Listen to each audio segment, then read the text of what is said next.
ഈശോമിശിഹായിൽ ഏറ്റവും സ്നേഹമുള്ളവരെ, may the peace of the lord be with you all.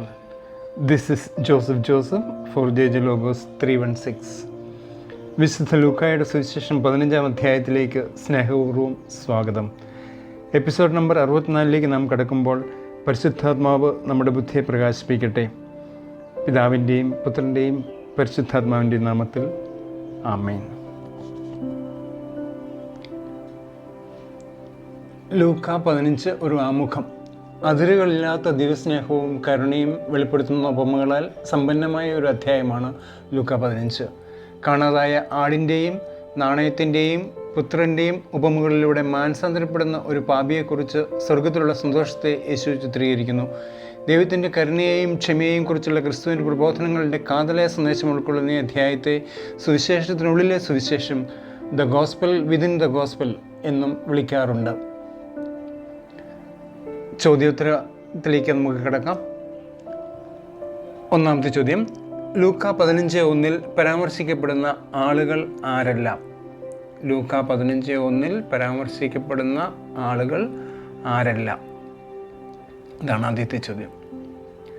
അതിൻ്റെ ഉത്തരം ചുങ്കക്കാരും പാപികളുമെല്ലാം. ചുങ്കക്കാരും പാപികളുമെല്ലാം. അതാണ് ഒന്നാമത്തെ ചോദ്യത്തിൻ്റെ ഉത്തരം. 2, ചുങ്കക്കാരും പാപികളുമെല്ലാം യേശുവിൻ്റെ അടുത്ത് വന്നുകൊണ്ടിരുന്നത് എന്തിനു വേണ്ടിയാണ് അവരൊക്കെ യേശുവിൻ്റെ അടുത്ത് വന്നുകൊണ്ടിരുന്നത് എന്നതാണ് രണ്ടാമത്തെ ചോദ്യം. അതിൻ്റെ ഉത്തരം യേശുവിൻ്റെ വാക്കുകൾ കേൾക്കാൻ. ലൂക്ക 15:1 യേശുവിൻ്റെ വാക്കുകൾ കേൾക്കാനാണ് അവരെല്ലാവരും യേശുവിന് ചുറ്റും വന്നുകൂടിയത്. 3, ലൂക്ക 15:2 ആര് പിറുപിറുത്തു എന്നാണ് പറയുന്നത്?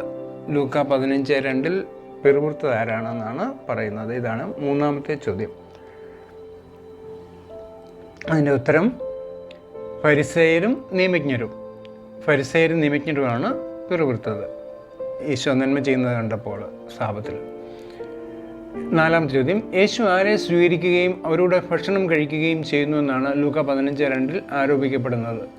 യേശു ആരെ സ്വീകരിക്കുകയും അവരോടുകൂടെ ഭക്ഷണം കഴിക്കുകയും ചെയ്യുന്നുവെന്നാണ് 15:2 ആരോപിക്കപ്പെടുന്നത്? ഉത്തരം പാപികളെ ആണ് ഈശോ കൂടെ കൂട്ടുകയൊക്കെ ചെയ്തിരുന്നത്. 5, അവൻ അവരോട് ഈ ഉപമ പറഞ്ഞു. ലൂക്ക 15:3 ആരോട്? അവൻ അവരോട് ഈ ഉപമ പറഞ്ഞു. ആരോട്? അതിൻ്റെ ഉത്തരം യേശു ഫരിസേയരോടും നിയമജ്ഞരോടും. യേശുവാണ് അങ്ങനെ പറയുന്നത്, ഫരിസേയരോടും നിയമജ്ഞരോടും. 6-ാമത്തെ ചോദ്യം, ലൂക്ക 15 പരാമർശിക്കപ്പെടുന്ന ഏറ്റവും വലിയ സംഖ്യ ഏത്? ലൂക്ക 15-ാം അധ്യായത്തിൽ പരാമർശിക്കപ്പെടുന്ന ഏറ്റവും വലിയ സംഖ്യ ഏത് എന്നുള്ളതാണ് 6-ാമത്തെ ചോദ്യം. പല സംഖ്യകളും നമ്മൾ പറയുന്നുണ്ടല്ലോ. ഇതിൻ്റെ ഉത്തരം 100. ലൂക്ക 15:4 100 ആടുകളെ കുറിച്ച് പറയുന്നുണ്ടല്ലോ. ലൂക്ക 15:4. 7-ാമത്തെ ചോദ്യം, ലൂക്ക 15 യേശു ആദ്യം പരാമർശിക്കുന്ന മൃഗം ഏത്? ലൂക്ക 15 യേശു ആദ്യം പരാമർശിക്കുന്ന മൃഗം ഏത് എന്നതാണ് 7-ാമത്തെ ചോദ്യം. അതിൻ്റെ ഉത്തരം ആട്. ലൂക്ക 15:4 ആടിനെ കുറിച്ചാണ് ഈശോ ആദ്യം പറയുന്നത്. ലൂക്ക 15:4. 8-ാമത്തെ ചോദ്യം, നഷ്ടപ്പെട്ട ഒരാടിനെ തേടിപ്പോകുന്നയാൾ ബാക്കിയുള്ള ആടുകളെ എവിടെ വിട്ടിട്ടാണ് പോകുന്നത്? ബാക്കിയുള്ള ആടുകളെ എവിടെ വിട്ടിട്ടാണ് പോകുന്നത്? അതായത് 99 ആടുകളെ എവിടെ വിട്ടിട്ടാണ് അദ്ദേഹം പോകുന്നത് എന്നതാണ് 8-ാമത്തെ ചോദ്യം. അതിൻ്റെ ഉത്തരം മരുഭൂമിയിൽ. ലൂക്ക 15:4 മരുഭൂമിയിൽ വിട്ടിട്ടാണ് പോകുന്നത്. 9, നഷ്ടപ്പെട്ട ആടിനെ കണ്ടുകിട്ടുമ്പോൾ ഉടമസ്ഥൻ അതിനെ തോളിലേറ്റുന്നത് എങ്ങനെ? എപ്രകാരമാണ് നഷ്ടപ്പെട്ട ആടിനെ തോളിലേറ്റുന്നത്? അന്നേരം ഉണ്ടാകുന്ന ആ വികാരം എന്താണ് എന്നുള്ളതാണ് ചോദ്യം. ഉത്തരം സന്തോഷിച്ച്. ലൂക്ക 15:5 സന്തോഷിച്ച് എന്നാണ് നമ്മൾ കാണുന്നത്. 10-ാമത്തെ ചോദ്യം, ലൂക്ക 15 ആദ്യത്തെ ഉപമ ഏത്? 15-ാം അധ്യായത്തിലെ ഏറ്റവും ആദ്യത്തെ ഉപമ ഏത് എന്നുള്ളതാണ് 10-ാമത്തെ ചോദ്യം. പല ഉപമകളെ കുറിച്ച് പറയുന്നുണ്ടല്ലോ, അതിലെ ഏറ്റവും ആദ്യത്തെ ഉപമ ഏതാണ്? അതിൻ്റെ ഉത്തരം കാണാതായ ആടിൻ്റെ ഉപമ. കാണാതായ ആടിൻ്റെ ഉപമയാണ് ഏറ്റവും ആദ്യമായിട്ട് പരാമർശിക്കപ്പെടുന്ന ഉപമ. 11-ാമത്തെ ചോദ്യം, 99 എന്ന സംഖ്യ ആടുകളെ കൂടാതെ മറ്റെന്തിനെ സൂചിപ്പിക്കാൻ ലൂക്ക 15-ാം അധ്യായത്തിൽ ഉപയോഗിച്ചിരിക്കുന്നു? 99 എന്ന സംഖ്യ ആടുകളെ കൂടാതെ മറ്റെന്തിനെ സൂചിപ്പിക്കാൻ ലൂക്ക 15-ാം അധ്യായത്തിൽ ഉപയോഗിച്ചിരിക്കുന്നു? ഉത്തരം നീതിമാന്മാരെ. ലൂക്ക 15:7 പറയുന്നുണ്ട്. നീതിമാന്മാരെ ഉദ്ദേശിച്ചും അത് പറയുന്നുണ്ട്. 12ാമത്തെ ചോദ്യം, ലൂക്ക 15:7 അനുസരിച്ച് അനുദപിക്കുന്ന ഒരു പാപിയെക്കുറിച്ച് കൂടുതൽ സന്തോഷം ഉണ്ടാകുന്നത് എവിടെ? അനുദപിക്കുന്ന ഒരു പാപിയെക്കുറിച്ച് കൂടുതൽ സന്തോഷം ഉണ്ടാകുന്നത് എവിടെ? 15:7 അനുസരിച്ച്. അതാണ് 12ാമത്തെ ചോദ്യം. ഉത്തരം സ്വർഗത്തിലാണ് കൂടുതൽ സന്തോഷം ഉണ്ടാകുന്നത്. അടുത്ത ചോദ്യം 13. ലൂക്ക 15 സ്ത്രീ എന്ന പദം ഏത് ഉപമയിലാണ് കാണുന്നത്? ലൂക്ക 15 സ്ത്രീ എന്ന പദം ഏത് ഉപമയിലാണ് കാണുന്നത്? അതിൻ്റെ ഉത്തരം കാണാതായ നാണയത്തിൻ്റെ ഉപമയിൽ. ലൂക്ക 15:8 രണ്ടാമത്തെ ഉപമയാണല്ലോ അത്. കാണാതായ നാണയത്തിൻ്റെ ഉപമയിൽ. 14ാമത്തെ ചോദ്യം, ലൂക്ക 15 രണ്ടാമത്തെ ഉപമയിൽ 1 എന്ന സംഖ്യ കൂടാതെ പരാമർശിക്കപ്പെടുന്ന സംഖ്യ ഏത്? 1 എന്ന സംഖ്യ കൂടാതെ പരാമർശിക്കപ്പെടുന്ന സംഖ്യ ഏത്? ലൂക്ക 15 രണ്ടാമത്തെ ഉപമയിൽ. അതാണ് ചോദ്യം. 14ാമത്തെ ഉത്തരം 10. ലൂക്ക 15:8 10 എന്ന നമ്പർ അവിടെ പറയുന്നുണ്ട്. അത് നമ്മുടെ കോയിൻസിനെ കുറിച്ച് പറയുമ്പോഴാണ്. 15. ലൂക്ക 15:9 അനുസരിച്ച് തൻ്റെ നഷ്ടപ്പെട്ട നാണയം വീണ്ടും കിട്ടുമ്പോൾ ഉടമസ്ഥ ആരെയാണ് വിളിച്ചു കൂട്ടുന്നത്? ആരെയാണ് അവൾ വിളിച്ചു കൂട്ടുന്നത് എന്നുള്ളതാണ് ചോദ്യം. 15:9 അനുസരിച്ച്. അതിൻ്റെ ഉത്തരം കൂട്ടുകാരെയും അയൽവാസികളെയുമാണ് അവൾ വിളിച്ചു കൂട്ടുന്നത്. 16ാമത്തെ ചോദ്യം, ലൂക്ക 15:10 അനുസരിച്ച് അനുദപിക്കുന്ന ഒരു പാപിയെക്കുറിച്ച് എവിടെയാണ് സന്തോഷമുണ്ടാകുന്നത്? ലൂക്ക 15:10 അനുസരിച്ച് അനുദപിക്കുന്ന ഒരു പാപിയെക്കുറിച്ച് എവിടെയാണ് സന്തോഷമുണ്ടാകുന്നത്? ഇത് രണ്ടാമത്തെ ഉപമയെ ബന്ധിപ്പിച്ചാണ് പറയുന്നത്. ദൈവത്തിൻ്റെ ദൂതന്മാരുടെ മുമ്പിൽ. അതാണ് അതിൻ്റെ ഉത്തരം. 17ാമത്തെ ചോദ്യം, ലൂക്ക 15:12 സമാനമായി പിതാവിൻ്റെ സ്വത്തുവിഭജനം വിവരിക്കുന്ന പഴയ നിയമ ഗ്രന്ഥഭാഗം ഏത്? പഴയ നിയമത്തിലൊരു ഗ്രന്ഥഭാഗം ഉണ്ടല്ലോ ഈ സ്വത്തുവിഭജനവുമായിട്ട്. അതേതാ എന്നാണ് ചോദ്യം. 15:12 അനുസരിച്ച്. നിയമാവർത്തനം 21, 15-17 വാക്യങ്ങൾ. നിയമാവർത്തനം 21. 18ാമത്തെ ചോദ്യം, ലൂക്ക 15:13 അനുസരിച്ച് ഇളയ മകൻ എല്ലാം ശേഖരിച്ചുകൊണ്ട് എവിടേക്കാണ് പോയത്? ഇളയ മകൻ എവിടേക്കാണ് എല്ലാം ശേഖരിച്ചുകൊണ്ട് പോയത് എന്നുള്ളതാണ് 18ാമത്തെ ചോദ്യം. അതിൻ്റെ ഉത്തരം ദൂരദേശത്തേക്കാണ് അവൻ പോകുന്നത്. അപ്പോൾ അതിൻ്റെ ഉത്തരം ദൂരദേശം എന്നാണ്. 19. ഇളയ മകൻ കിട്ടിയ സ്വത്തെല്ലാം ചെലവഴിച്ചു കഴിഞ്ഞപ്പോൾ അവനായിരുന്ന ദേശത്ത് എന്തുണ്ടായി എന്നാണ് ലൂക്ക 15:14 പറയുന്നത്. അവിടെ എന്താണ് ഉണ്ടായത്?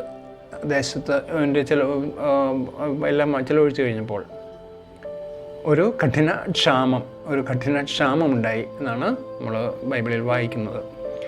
20ാമത്തെ ചോദ്യം, എൻ്റെ പിതാവിൻ്റെ എത്രയോ ദാസന്മാർ സുഭിക്ഷമായി ഭക്ഷണം കഴിക്കുന്നു എന്ന് ഇളയ മകൻ പറഞ്ഞത് എപ്പോഴാണ് ഇളയ മകൻ ഇങ്ങനെ പറയുന്നത്? എൻ്റെ പിതാവിൻ്റെ ഭവനത്തിൽ എത്രയോ ദാസന്മാർ സുഭിക്ഷമായി ഭക്ഷണം കഴിക്കുന്നുവെന്ന്. അവന് സുബോധമുണ്ടായപ്പോൾ എന്നതാണ് എൻ്റെ ഉത്തരം. അവന് സുബോധമുണ്ടായപ്പോൾ. 21 പൂരിപ്പിക്കുക. ഞാൻ എൻ്റെ പിതാവിൻ്റെ അടുത്തേക്ക് പോകും. ലൂക്ക 15:18 ഞാൻ എൻ്റെ പിതാവിൻ്റെ അടുത്തേക്ക് പോകും. ഇതാണ് 21ാമത്തെ ചോദ്യം. അതിൻ്റെ ഉത്തരം ഞാൻ എഴുന്നേറ്റ്. അടുത്ത ചോദ്യം 22. നിന്റെ പുത്രൻ എന്ന് വിളിക്കപ്പെടാൻ ഞാൻ ഇനി യോഗ്യനല്ല എന്ന് ഇളയ മകൻ പറഞ്ഞു കഴിഞ്ഞപ്പോൾ പിതാവ് സംസാരിച്ചത് ആരോട്? ഇളയ മകൻ വന്ന് പറയുന്നുണ്ടല്ലോ പിതാവിനോട്. അത് കഴിയുമ്പോൾ പിതാവ് ആരോടാണ് അവിടെ വർത്തമാനം പറയുന്നത് അല്ലെങ്കിൽ ഓർഡറൊക്കെ കൊടുക്കുന്നത്? തൻ്റെ ദാസരോട്. ലൂക്ക 15:22 തൻ്റെ ദാസരോടാണ് ഈ അദ്ദേഹം സംസാരിക്കുന്നത്. 23. ലൂക്ക 15:22 മേൽത്തരം വസ്ത്രം, മോതിരം എന്നിവ കൂടാതെ മൂന്നാമതായിട്ട് പരാമർശിക്കപ്പെടുന്ന ഒരു വസ്തു ഉണ്ടല്ലോ, അത് എന്താണെന്നാണ് ചോദ്യം. മേൽത്തരം വസ്ത്രം, മോതിരം കൂടാതെ എന്താണ്? അതിൻ്റെ ഉത്തരം ചെരുപ്പ് ധരിപ്പിക്കുമെന്ന് പറയുന്നുണ്ടല്ലോ, അപ്പോൾ ചെരുപ്പ്. അടുത്ത ചോദ്യം 24. അവൻ കോപിച്ച് അകത്തു വരാൻ വിസമ്മതിച്ചു. ലൂക്ക 15:28 ആരാണ് കോപിച്ച് അകത്തു വരാൻ വിസമ്മതിച്ചത്? ലൂക്ക 15:28 പ്രകാരം. അതാണ് 24ാമത്തെ ചോദ്യം. അതിൻ്റെ ഉത്തരം മൂത്ത മകൻ. അവനാണ് ഇങ്ങോട്ട് വരാനായിട്ട് അല്ലെങ്കിൽ അകത്തു വരാനായിട്ട് വിസമ്മതിച്ചത്.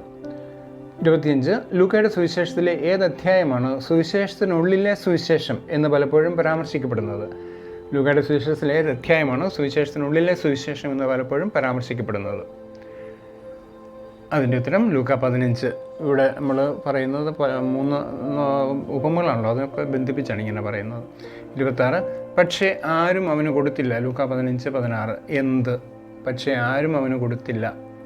എന്താണ് കൊടുത്തില്ല എന്ന് പറയുന്നത്? ലൂക്ക 15:16 പ്രകാരം അതിൻ്റെ ഉത്തരം പന്നി തിന്നിരുന്ന തവിട്. അതുപോലും കൊടുത്തിരുന്നില്ല എന്നുള്ളതാണ്. പന്നി തിന്നിരുന്ന തവിട്. അടുത്ത ചോദ്യം 27. താഴെ പറയുന്നവയിൽ ലൂക്ക 15 പരാമർശിക്കപ്പെടാത്ത മൃഗം ഏത്? പന്നി, ആട്, കഴുത, കാള. ഈ 4 മൃഗങ്ങളിൽ 15-ാമത്തെ അധ്യായത്തിൽ നമ്മൾ കാണാത്ത മൃഗം ഏതാണ്? പന്നി, ആട്, കഴുത, കാള. അതിൻ്റെ ഉത്തരം കഴുത. കഴുതയെക്കുറിച്ച് അവിടെ പരാമർശമില്ല. കഴുത. അടുത്ത ചോദ്യം 28. മൃതനായിരുന്നു, നഷ്ടപ്പെട്ടിരുന്നു എന്നീ വാക്കുകൾ ലൂക്ക 15 പിതാവ് ആരോട് സംസാരിക്കുമ്പോഴാണ് ഉപയോഗിക്കുന്നത്? മൃതനായിരുന്നു, നഷ്ടപ്പെട്ടിരുന്നു എന്നീ വാക്കുകൾ ലൂക്ക 15 പിതാവ് ആരോട് സംസാരിക്കുമ്പോഴാണ് ഉപയോഗിക്കുന്നത്? ദാസരോടും മൂത്ത മകനോടും. ലൂക്ക 15:24-32 ഈ 2 ഭാഗത്താണ് നമ്മളത് കാണുന്നത്. ലൂക്ക 15 പിതാവ് ദാസരോട് കൽപ്പിക്കുന്നത്. 29-ാമത്തെ ചോദ്യം. മറ്റു സുവിശേഷങ്ങളിൽ കാണാത്ത എത്ര ഉപമകൾ ലൂക്ക 15-ാം അധ്യായത്തിൽ ഉണ്ട്? മറ്റു സുവിശേഷങ്ങളിൽ കാണാത്ത എത്ര ഉപമകൾ ലൂക്ക 15-ാം അധ്യായത്തിൽ ഉണ്ട് എന്നുള്ളതാണ് 29-ാമത്തെ ചോദ്യം. അതിൻ്റെ ഉത്തരം 2 ഉപമകളാണ്. കാണാതായ നാണയത്തിൻ്റെ ഉപമ, ധൂർത്തപുത്രൻ്റെ ഉപമ. ഇത് 2 മറ്റു സുവിശേഷങ്ങളിൽ കാണുന്നില്ല. 30-ാമത്തെ ചോദ്യം. ഭക്ഷിച്ച് ആഹ്ലാദിക്കുവാനായി ഏത് മൃഗത്തെ കൊല്ലുവിനെന്നാണ് ലൂക്ക 15 പിതാവ് ദാസരോട് കൽപ്പിക്കുന്നത്? ഏത് മൃഗത്തെ കൊല്ലുവാനാണ് പിതാവ് ദാസരോട് കൽപ്പിക്കുന്നത്? അതാണ് 30-ാമത്തെ ചോദ്യം. അതിൻ്റെ ഉത്തരം കൊഴുത്ത കാളക്കുട്ടിയെ കൊല്ലുവിൻ എന്നുള്ളതാണ് നമ്മൾ അവിടെ വായിക്കുന്നത്. അനുതാപം ആവശ്യമില്ലാത്ത 99 നീതിമാന്മാരെക്കുറിച്ച് എന്നതിനേക്കാൾ അനുതപിക്കുന്ന ഒരു പാപിയെക്കുറിച്ച് സ്വർഗത്തിൽ സന്തോഷമുണ്ടാകും എന്ന് ഞാൻ നിങ്ങളോട് പറയുന്നു. ഒരു പ്രധാനപ്പെട്ട വാക്യമാണിത്. ലൂക്ക 15 ഒരു ഉൾക്കാഴ്ച. ശക്തമായ 3 ഉപമകളിലൂടെ ദൈവത്തിൻ്റെ അതിരുകളില്ലാത്ത കാരുണ്യത്തിൻ്റെ സാരാംശം ലൂക്ക 15 മനോഹരമായി വെളിപ്പെടുത്തുന്നു. ഓരോ വ്യക്തിക്കും ദൈവം നൽകുന്ന വലിയ മൂല്യം എടുത്തു കാണിക്കുന്നു. ദൈവത്തിൻ്റെ നിരുപാധികമായ സ്നേഹവും ക്ഷമയും ചിത്രീകരിക്കുന്നു. ദൈവകൃപയുടെയും അനുകമ്പയുടെയും ആഴം വ്യക്തമാക്കുന്ന നഷ്ടപ്പെട്ടവയെ വീണ്ടെടുക്കുന്നതിലെ മാനസാന്തരത്തെയും ദൈവിക സന്തോഷത്തെയും ഈ ഉപമകൾ ഒന്നിച്ച് ആഘോഷിക്കുന്നു. ഇതൊക്കെയാണ് നമുക്ക് ലൂക്ക 15 ഉൾക്കാഴ്ചയായിട്ട് പറയുവാനായിട്ട് സാധിക്കുന്നത്.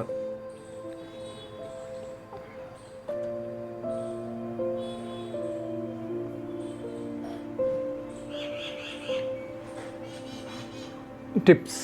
ഉപമകളുടെ സന്ദർഭവും ഒഴുക്കും മനസ്സിലാക്കാൻ ലൂക്ക 15 മുഴുവനായി വായിച്ചുകൊണ്ട് ആരംഭിക്കുക. 32 വാക്യങ്ങൾ മാത്രമുള്ള ഒരു അധ്യായമാണിത്. 3 ശീർഷകങ്ങളേ ഉള്ളൂ. ഓരോ ഉപമയുടെയും സാരാംശം ഉൾക്കൊള്ളുന്ന പ്രധാനപ്പെട്ട വാക്യങ്ങൾ ഓർമ്മിക്കുമല്ലോ. May God bless you all. Thanks for watching.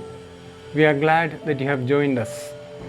Our next episode will be Luke 16. Kindly subscribe to the channel so that we can spread the word all across. Thank you once again. From JJ Locos 316. Joseph signing out.